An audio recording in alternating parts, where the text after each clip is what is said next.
Pwede na. Wala naman siyang ano, walang benefits. Kahit hindi naman kayo, kumbaga hindi naman kayo regular.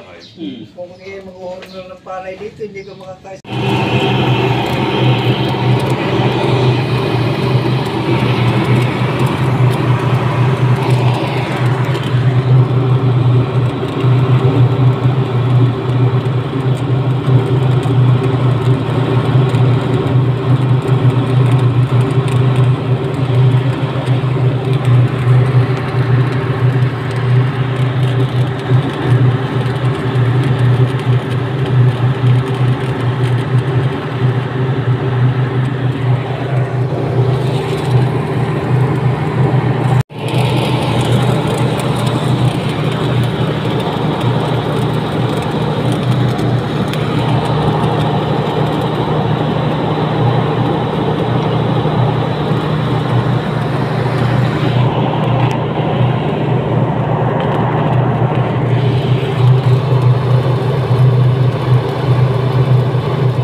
Ito na yung aming ginagawa, oh.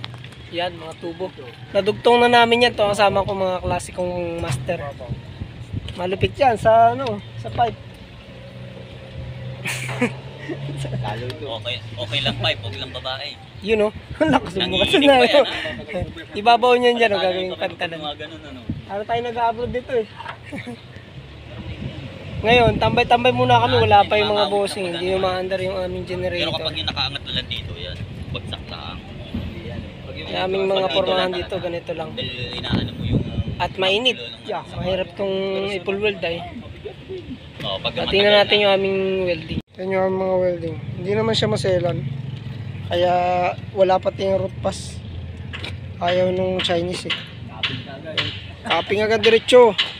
Peeling at capping lang yan. Wala nang root pass, root pass. Hindi uso dito root pass.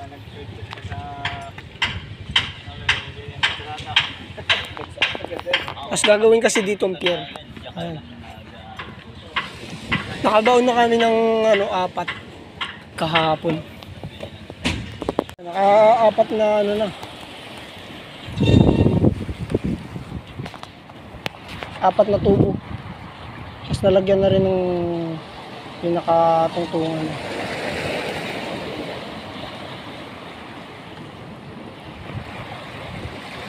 Diretso yan hanggang doon pa. Mga 60 meters pa.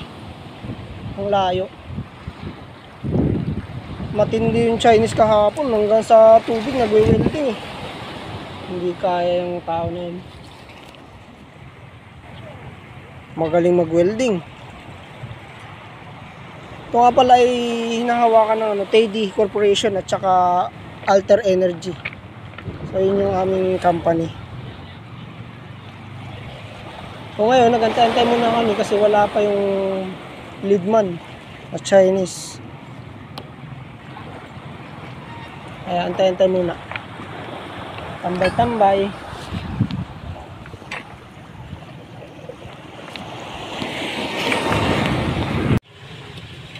Ito yung pambaw nila oh.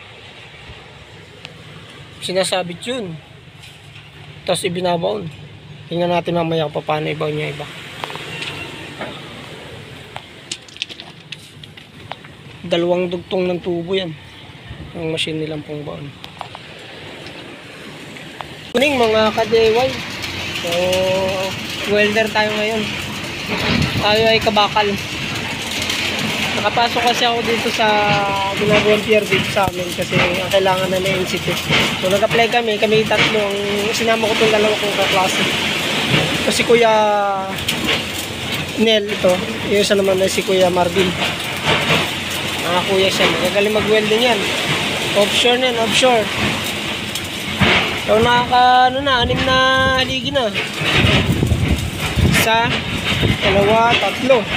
So maglalagay na ngayon ng ika-8 sa haligi doon sa para umusad pa. So bali mga 65 meters pang abante nito. Hanggang dun. So aabutin pa siguro yung mga bangka na yan. Malapit na dyan. Siyempre mga ibabaw na tubo. Mga winelding din namin doon nakaraan. So sila kuya Nel at saka si Kuya Marvin na bumabanat ngayon. Vertical yan, vertical. Ang kapal ng aming wine-welding kasi ito mga kapal na yan, yan. Halos kasing kapal na lang naman. Siguro mga 12 mm yan. Binabaon lang yan mga ka-DIY dyan sa dagat. Yung dalawang dugtong ng bakal mga 60 siguro yan ang haba, 60 feet.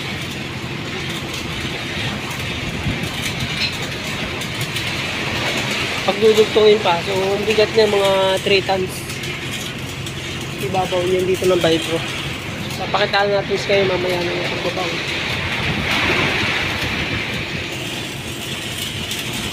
So ngayon ay ako ay videographer muna. Importante may mga harness mga ka-DIY kasi delikado tayo dito pagka nalaglag tayo mahirap. Wala nang second chance. Lalo na sa mga nag-welding. So, meron din kami itong ring light. Pag tinabit mo yan dyan, inalak mo siya para hindi siya matanggal. Yun. Ay, nalaglag na ang aking light.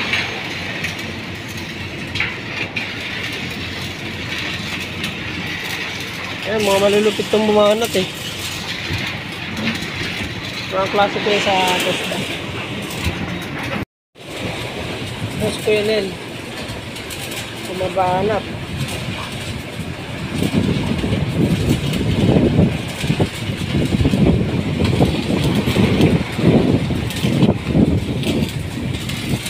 Kaya Marvin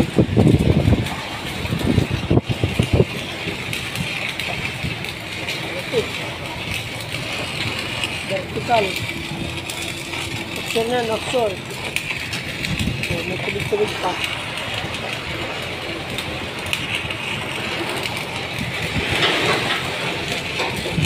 Mamaya basahin mo yung sapatos mo.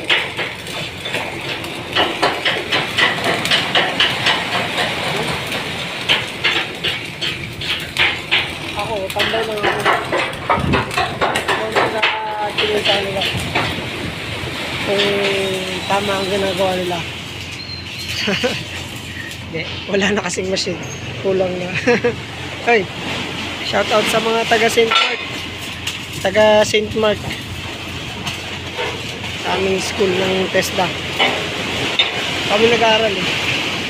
Institute. Sa mga gusto mag-institute dyan, no? Para kayo makapasok sa mga ganitong project.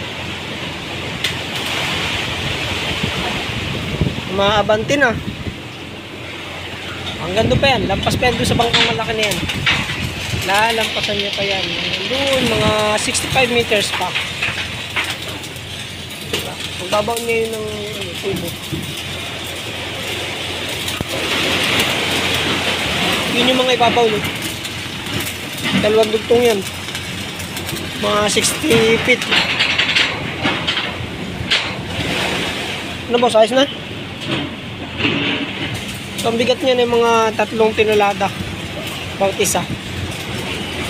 Tapos ibabibro lang yan. Bubuhatin ng crane. Tsaka ibabaw ng vibro. Pakasang kami dito kasi oh. Mataib na mamaya. Gulting laki na ng tubig yan.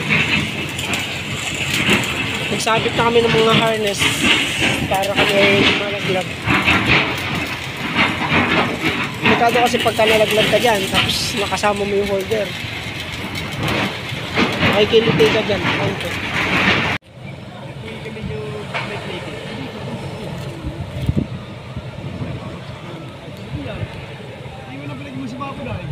Nakabang ko na pala. 2, 4, 6, 8, 10.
Good morning mga kabakal. Nakaabante na, naka 10, 12, mga 12 na to. 12 na haligi na. Tuloy lang kami maghapon ngayon. Tik na kayo. Kailangan Oh, malapit nang mapantayan yung pinaka ano, Dinahican Port. Ito ang aming welding ngayon, tsaka yung sa baba. Oh, malayo-layo na rin. Malayo pa, mga ano pa, 60 meters pa kapag ganun. Paabante. So abot pa ito ng doon sa may bangka kasi malalim.